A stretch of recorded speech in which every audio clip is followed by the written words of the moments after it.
శ్రావణి సుధాకర్ మాట్లాడుతున్నాను. ఈరోజు మీ అందరికీ మంచి టేస్టీ రెసిపీ చూపిస్తున్నాను.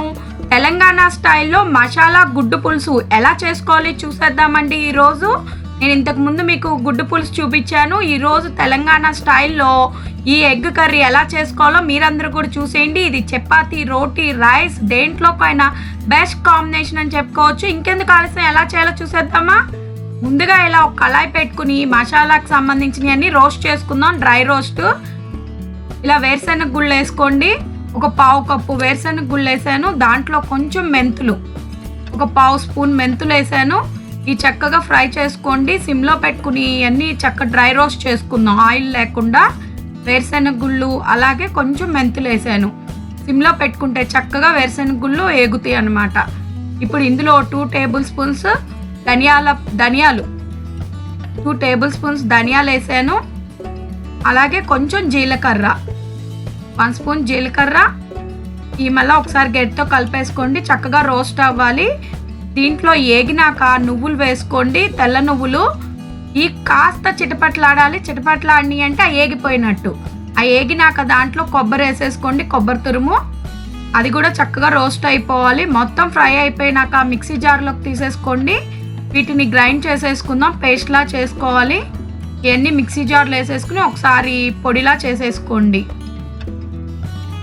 అవి చక్కగా గోల్డ్ కలర్లోకి రోస్ట్ అయిపోగానే వీటిని మనం గ్రైండ్ చేసేసుకుందాం.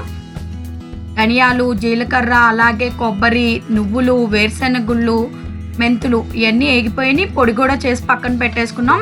ఇప్పుడు అదే కళాయిలో కొంచెం ఆయిల్ వేసి సన్నగా కట్ చేసుకున్న ఉల్లిపాయలు ఫ్రై చేసేసుకుందాం. ఆయిల్ వేసుకున్నాం. ఆయిల్ వేడెక్కినాక మనం సన్నగా కట్ చేసిన ఆనియన్స్ తీసుకున్నాను, 1 కప్పు తీసుకున్నా. అవి వేసి అవి కూడా చక్కగా గోల్డ్ కలర్లో వచ్చే వరకు ఫ్రై చేయండి. అప్పుడే పేస్ట్లోకి ఈ ఆనియన్లో ఉన్న ఫ్లేవర్ అంతా దిగి మంచి రుచి వస్తుంది కర్రీకి. సరే, ఇలా ఫ్రై చేసేసుకోండి. ఆనియన్స్ని చక్కగా గోల్డ్ కలర్లో ఫ్రై అయిపోవాలి. ఈ ఏగుతున్నాయి కదా, ఈ ఏగిపోయినాక సేమ్ మనం ఇందాక పొడి చేసి పెట్టుకున్నాం కదా, ఆ మిక్సీ జార్లోకి ఈ ఉల్లిపాయలన్నీ వేసేసుకోండి. ఈ ఫ్రై చేసుకున్న ఉల్లిపాయలు ఉన్నాయి కదా, గోల్డ్ కలర్లో ఫ్రై చేసుకున్నాం. ఈ యాడ్ చేస్తున్నాను ఇందాక పొడిలోకి. దీన్ని కూడా మనం పేస్ట్ చేసుకోవాలండి.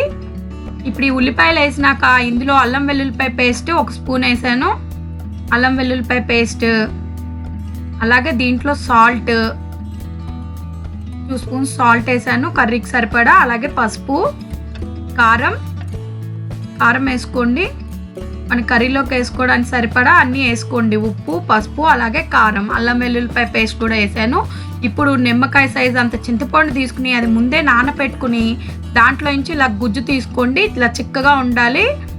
ఇలా చింతపండు జ్యూస్ కూడా వేసేయండి. వేసేసినాక మళ్ళీ గ్రైండ్ చేసేసుకోండి. స్మూత్ పేస్ట్ లాగా రావాలన్నమాట. చక్కగా అది పేస్ట్ లాగా వచ్చినాక పక్కన పెట్టేసుకోండి. నెక్స్ట్ ప్రొసీజర్ స్టార్ట్ చేసేద్దాం.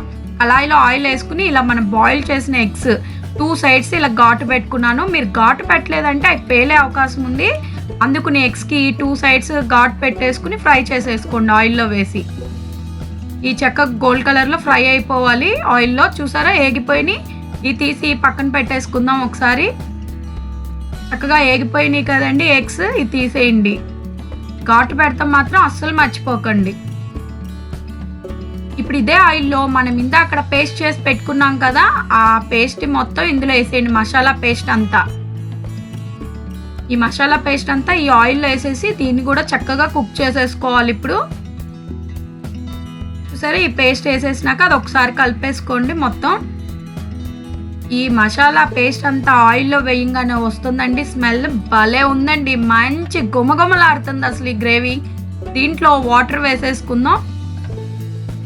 అదే మిక్సీ జార్లో వాటర్ వేసి ఆ వాటర్ కూడా వేసేయండి, మసాలా వాటర్ని వేసేసి చక్కగా ఈ పేస్ట్ అంతా వాటర్లో మిక్స్ అయ్యేటట్టు కలిపేసుకోండి. హై ఫ్లేమ్లో పెట్టేసుకోండి. పొయ్యి ఐలో పెట్టుకున్నారనుకోండి చక్కగా ఇది మగ్గిపోద్ది. మూత పెట్టేయండి. మొత్తం ఈ గ్రేవీ అంతా మగ్గిపోవాలన్నమాట. చక్కగా కుక్ అయిపోయింది. ఆయిల్ పైకి వస్తుందంటే ఇది మనకి కుక్ అయిపోయినట్టు, రెడీ అయిపోయింది గ్రేవీ.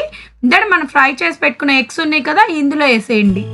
ఈ గ్రేవీ మొత్తం ఎగ్స్కి పట్టుద్ది. అప్పుడు ఆల్రెడీ మనం ఎగ్స్కి ఘాటు పెట్టుకున్నాం కాబట్టి ఈ గ్రేవీ అంతా దాంట్లోకి వెళ్తుంది. అప్పుడు మసాలా కూడా పట్టి ఎగ్స్ కూడా చాలా టేస్టీగా ఉంటాయి. ఇప్పుడు మళ్ళీ మూత పెట్టేసుకుందాం. ఒక 5 మినిట్స్ పెట్టేసి ఉంచుకుంటే చక్కగా మగ్గిపోతుంది. చూసారా, రెడీ అయిపోయిందండి మసాలా గుడ్డు పులుసు. ఇందులో కొత్తిమీర జల్లేసుకున్నాను. సూపర్, అసలు మామూలుగా లేదు. చూస్తుంటేనే నాకు తినేయాలనిపిస్తుంది. గుమలాడుతుందండి. మీకు కూడా నచ్చేసింది కదా. చూసారా, ఎగ్స్ చక్క ఫ్రై అయిపోయినాయి.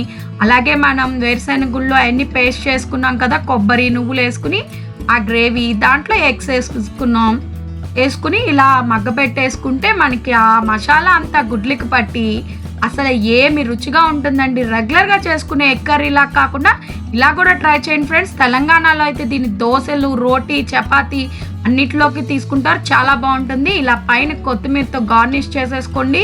టేస్ట్ అయితే 100% గ్యారంటీ అండి. చాలా కమ్మగా ఉంటుంది. మీరు కూడా ట్రై చేసేయండి ఫ్రెండ్స్. మీకు కూడా చూస్తుంటే తినాలనిపిస్తుంది కదా. ఇంకెందుకు ఆలస్యం, మీరు కూడా ఎగ్స్ తీసుకోండి, ఉడకబెట్టేసుకోండి. నెక్స్ట్ ప్రొసీజర్ అంతా నా వీడియోలో చూసేసి మీరు కూడా వండేసుకుని తినేసేసి ఎలా ఉంది నాకు కామెంట్ చేయండి. నా వీడియో నచ్చినట్టయితే లైక్ చేయండి, షేర్ చేయండి. మా ఛానల్ ఫస్ట్ టైం చూసే వాళ్ళైతే సబ్స్క్రైబ్ చేయండి. మీకోసం మరిన్ని వీడియోస్ అప్లోడ్ చేస్తుంటాం. Thank you, bye bye.